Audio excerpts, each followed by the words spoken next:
Hello, everybody, and welcome to episode 13 of the High School Golf Podcast. Today, we are going to be giving pace of play tips to players and coaches. First off, I do want to talk a little bit about our time at the National High School Golf Coaches Conference down in Orlando at the PGA show. Ted and I were fortunate enough to be able to speak at that. Hopefully some of you were able to listen to that, and just really had a great time. It was awesome networking with some coaches. A lot of our discussion that day was about creating financial viability for your team, how to structure your practice, using some player development programs to build your teams and grow your programs, and then just give some good coaching nuggets from there. So kind of what we're doing over the next few podcasts is just taking some of those questions that were asked and kind of diving deeper into them. So what we're talking about today, and I think this was probably our biggest follow-up question, was about pace of play and how we can help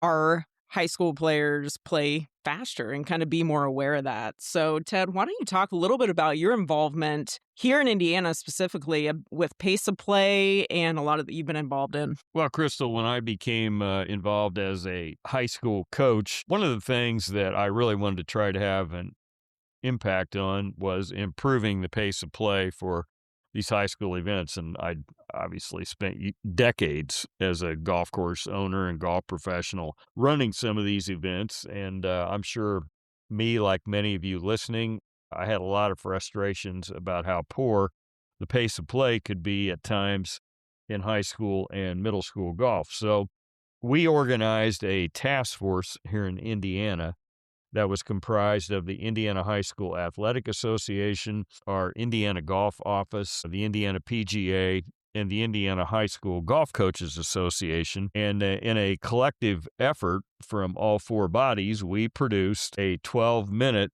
pace of play video that the IHSAA now requires both boys and girls high school teams to watch prior to the beginning of each season. I do feel like that there were some very obvious pace of play fundamentals that were in this video that, when I say obvious, maybe obvious to you and me as PGA professionals and golf coaches, but maybe not necessarily so much so to players. You know, that was a very positive thing. And there is a link that we can send to you if you're listening to this podcast that will allow you to actually see this video. And I'll let Crystal talk about that later on in the podcast. But one of the things that came out of these meetings as well in terms of improving pace of play here was Indiana adopted the max double par policy through the regular season of our high school events and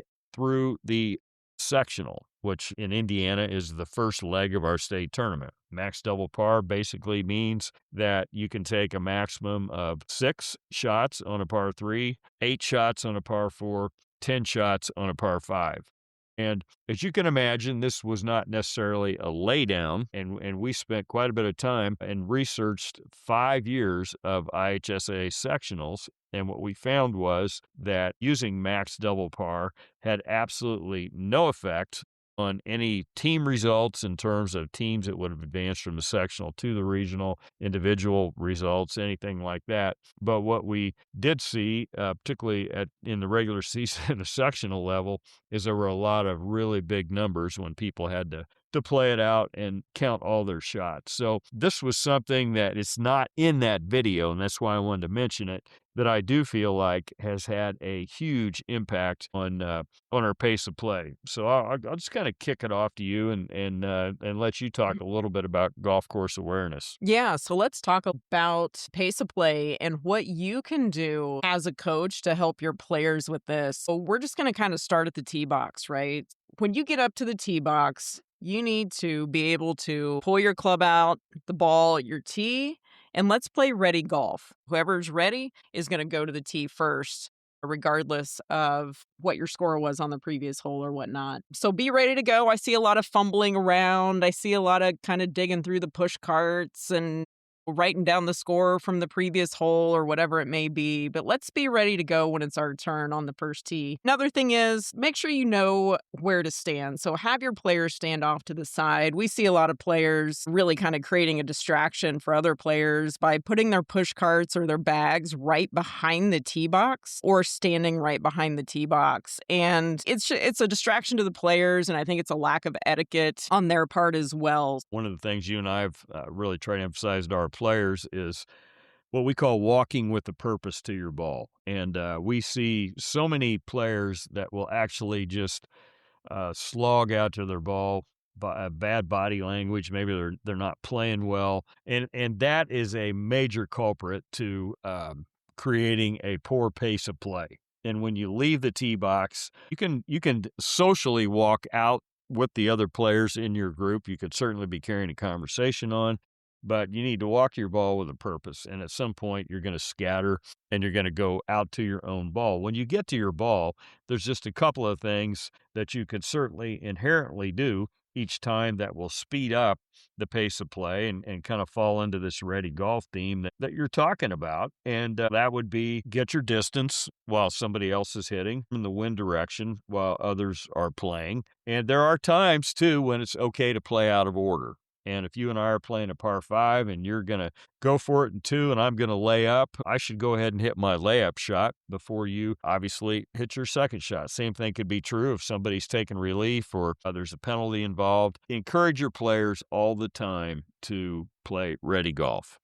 Even safely having them walk ahead. And a lot of players have this awareness, some players may not, but you can walk ahead to your golf ball or partially to your golf ball as long as you're out of sight of the others playing. So if you're on the far left side of the golf course and somebody whose turn it is to play is on the far right side, there's a good chance you can just walk up to your golf ball without bothering them. Or if you're in a penalty situation, like just go to your golf ball, try to determine the relief scenario or search for your golf ball and go about it that way. So I see a lot of people just waiting. They kind of walk with each other and they wait for each other to hit and then they go to their own golf ball. So try to encourage them to separate in that way. Ted, I'm not sure this was mentioned on the video, but as far as searching for a golf ball, players have 3 minutes to search for a golf ball. That is the USGA rule, and that does need to be enforced. So it's when the player gets to their golf ball, not a parent or a coach. So, starting that timer when the player is in the area and starts looking for their golf ball is going to be a big factor. That is an excellent point. And one of the things that we also tell our parents, Crystal, is we encourage them to be out in front of their players and be in the role of four caddies. Now, that being said, a parent can certainly go look for a ball that might be lost well ahead of the players getting to that spot. They obviously should not walk across the fairway while other people are still hitting tee shots. And if they do, in fact, find the ball, do not put your hands on it. Don't touch it. You can stand there, point it out when somebody gets to the ball. And it kind of leads me into the next topic that I wanted to talk about, and that's the pre-shot routine. Now, you and I are huge advocates of a pre-shot routine. We always want to see our players do that. The USGA rules allow 45 seconds for the pre-shot routine to take place. I would say that as coaches, we train our players to create a pre-shot routine that's going to last for probably 30 to 35 seconds. We don't get close to the 45-second pre-shot routine. I would encourage you as coaches to build a pre-shot routine. Time it. Work with your players so you know exactly how long this thing is going to take place. And in that pre-shot routine, I would limit the practice swings to one. Certainly when you're taking the practice swings, you don't take divots on the golf course. Those are just a couple of fundamental things that are really important in the pre-shot routine. When you get to the putting green, which, this is kind of an interesting statistic. If you think about a foursome on the putting green in an 18-hole round of golf, they're probably combined going to have somewhere between 100 and 140 putts. So there's obviously a lot of time that's going to be spent on the putting green. And one of the things that you can do to speed things up is as you are walking up to mark your golf ball, you can do your first read on the putt as you're actually on foot, whether you're walking from behind the ball or whether you're actually walking to it, from the hole. You can still make a preliminary read while you're walking to the ball. You can clear your line of any leaves or sticks or any impediments, spike marks that can now obviously be tamped down. You can do all that as you're going to your golf ball. As far as your final read goes, do it as the player before you is putting or marking their ball. And I think another one that we see that drives us crazy is players not finishing when possible. Okay. And it's the old Happy Gilmore quote, just tap it in. Two things are important here. First of all, don't get in a hurry to finish the putt and wind up missing a short putt because you've got to straddle somebody's line, you're off balance, whatever the case may be. We've all seen this happen before. But anytime you have the opportunity, probably from 12 inches or in, to walk up, take a normal type stance, and tap the ball in, it would be advised to do it. I just can't tell you how many times in high school golf we see players marking balls needlessly from 6 to 8 inches, then they have to go back in and reload. And the other thing that I would say, I want to say this while we're doing this podcast, although it's on pace of play, do not stand around the hole while other players are putting. Sometimes you and I watch these high school matches and it looks like there's 4 people standing around a campfire that would be where the ball is, and they're all 2 or 3 feet away from the campfire. Get away from the hole. That's good etiquette, and that will help. There's also a couple of times when it's okay to putt out of turn, and that would be in the case of maybe somebody's had difficulty in getting out of a bunker. They've barely gotten the ball on the green. Now they've got to rake the bunker, and you're inside their distance. It's okay to go ahead and putt while they're finishing up their bunker work. Somebody maybe hits a chip over the green and they've got to chip it back onto the green. Take the opportunity to putt, obviously, before they have a chance to hit that second chip shot. These are things that you can organize and structure into some of your practices because a lot of these kids, they don't know what it feels like to have a 30-second pre-shot routine like Ted was talking about. So actually having your stopwatch, having everybody go through their pre-shot and make sure it fits within that 30 seconds so they know what it feels like, and they may have to reorganize their pre-shots. Same thing on the putting green. During practice, these pace of play things are things that you want to coach during practice. And if you see them taking too long and if you see them doing things that are not going to promote good pace of play in practice, then chances are they're not going to be having good pace of play in a match either because everything just kind of slows down quite a bit. Another thing we're going to talk about, Ted, is equipment management. Back when I played, we really did not have push carts. So I find that push carts tend to slow things down in my mind. Just because honestly, when I was carrying, like you could, walk across the green with your bag on your shoulders. Now you got to kind of manage those push carts, which can just take a little longer, pushing it up hills and around everything. Big thing with that is always make sure your players put their bags in between the green and the next tee box. A lot of players, if they're just not used to it, they're going to put their bag on the front of the green in that kind of landing area, and they're just going to leave it there and then have to walk all the way back. So big thing, really enforce with your players, set your bag down in between the green and the next tee. Push carts, obviously keep the push carts off the greens, keep them off the tee boxes, just to reduce that traffic and kind of wear and tear on the golf course. Yeah, I would agree with all of that. And I think the other thing too is taking multiple clubs with you at certain times. And obviously, if I've got a ball that's 3 or 4 feet off the green that I'm going to chip, and I'm not maybe sure which 2 wedges I'm going to chip with, I'll take both wedges and I'll take my putter up to the chip shot. Again, we've all seen this. A player will walk up with one club.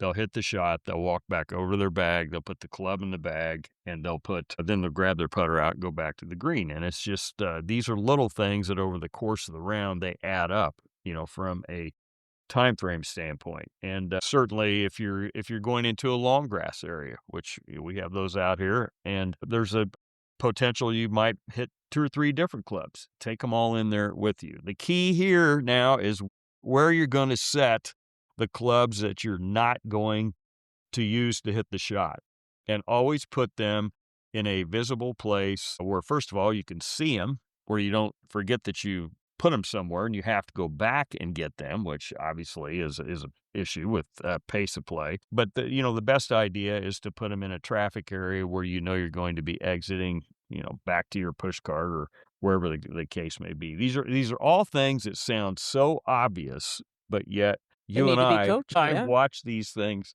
take place all season long. Right. I think they're obvious to adults, to those of us that have been playing for a while, but when we put ourselves in the mind of those teenagers, things may not always be so obvious. So it's a lot of repetition, it's a lot of repeating yourself, it's a lot of enforcing those during practice and matches when you can coach. And Ted, another big thing that I think we need to dive a little further into is knowing the rules. And this could be a whole nother podcast. But one thing that really slows down pace of play is when players don't know basic rules and they have to either call a coach or call a rules official over. And so when we talk about basic rules, it's taking relief from a cart path, taking a unplayable lie, or just taking relief from hazard. Those are things that you need to practice and make sure that your players know, because I remember, even I think this was the state finals, I was walking with a player and what another player in the group needed to take an unplayable lie from behind a tree. I mean, in my mind, by the time you get to the state finals, you should know how to take an unplayable lie from behind a tree. We had to wait for a rules official. And I appreciate the fact that you want to make sure you get your ruling right. But at the same time, I think if you're confident in your knowledge of the rules, you should be able to take some of these reliefs without needing to call a rules official. So the more that you can educate your players on these basic rules, then the more that they'll be confident and taking those out on the golf course without delaying play. Yeah, and I would also add to that what we have found in the group we spoke with last week, and our audience on these podcasts are in fact a lot of high school coaches that are actually not PGA members. And I would encourage even those of you like us who are PGA members, solicit the expertise of certified rules officials in your area to come in and maybe you devote one of your practices to these things that Crystal is talking about. One of the things that I love about the Indiana High School Golf Coaches Association is that every spring we go to a conference, and the first couple hours of that conference, it's devoted to a rules of golf discussion that's led by Mike David, the executive director of Indiana Golf. And we're lucky here at the Legends in that we have Gary Pratt, who's a certified rules official. And Gary works a lot of our tournaments that we host here, but he also comes in and he speaks with our players and goes through these things. It's impossible, even that's been around golf as long as I have, particularly with these rules changes that took place in 2019. There are things that are very confusing. So I would challenge coaches to be proactive and try to get someone's help who's well versed on these areas to better educate you and your players. Ted, as we wrap this up, I'm just going to give some final thoughts and tidbits that I think can help some coaches out there. One thing about pace of play, it starts even prior to the high school levels. If you have a middle school program, if you can work with these kids before they get into high school, we do have middle school golf here in Indiana, and my son played middle school golf, and obviously we host some middle school programs out here, and it can be kind of brutal watching those 6th, 7th, and 8th graders manage their way around the golf course in a timely manner, only because they're still learning. They still have a lot to learn, and they still need to be coached up. As much as you can do in that, whether you have a middle school program or not, just if you can work with those young kids before they get to you, you can not be a good player and still play ready golf and play fast. On a busy day, we're going to have 300 plus players here play at the Legends. We expect them to get around for 9 holes in 2 hours and 5 minutes. We're going to have those same expectations for our junior golfers, and I don't think there's anything wrong with that, because that teaches them when they go out and play on their own, that's kind of what the course is going to expect of them. Yeah, a couple of other things I'd like to close out with too, Crystal, would be you can do all these things we've talked about, but if you're playing in a tournament that the field size really is too large and the course setup is too difficult, then it's going to wipe out all these pace of play fundamentals that you and I have talked about. So if you're running invitationals or tournaments, I would say probably the optimum number of teams to have in an 18-hole tournament would be at the high school level would be 15. 18 is not a bad number. It's 90 players. There are some tournaments, and we host these, the Hall of Fame tournament and the regional, where it's not possible to have field sizes that size, and we might have as many as 21 teams. You just have to understand the more teams that you have in your field, then obviously it's going to slow things down. And that's unavoidable sometimes, but that's the way it is. The other thing that is more important probably than anything is course setup. And I am a firm believer you have to set courses up to best suit the majority of the field, not the best 1, 2, or 3 teams, not the best 4 or 5 individuals. If you're really concerned about pace of play, and think about the entire field as a whole. And that's a common mistake that I see a lot of courses or tournament administrators make that really contributes to a bad pace of play. Absolutely. So, guys, we hope you've really enjoyed what we talked about today and got some good information out of that. I am going to include a link to the Indiana High School Pace of Play video in our podcast description. And you can also reach out to us. So shoot us an email. My email is Crystal, that's CRYSTAL at thelegendsgolfclub.com. Mine is Ted Bishop, 38 PGA at AOL.com. And please send us your feedback. We really enjoy hearing from other coaches around the country about what you're doing good. So feel free to share your best practices with us, because we're always learning too. So let us know what is going on in your program and the good things happening in your neck of the woods, and we love to hear about it. So you're listening to episode 13 of the High School Golf Podcast, and we will see you next time.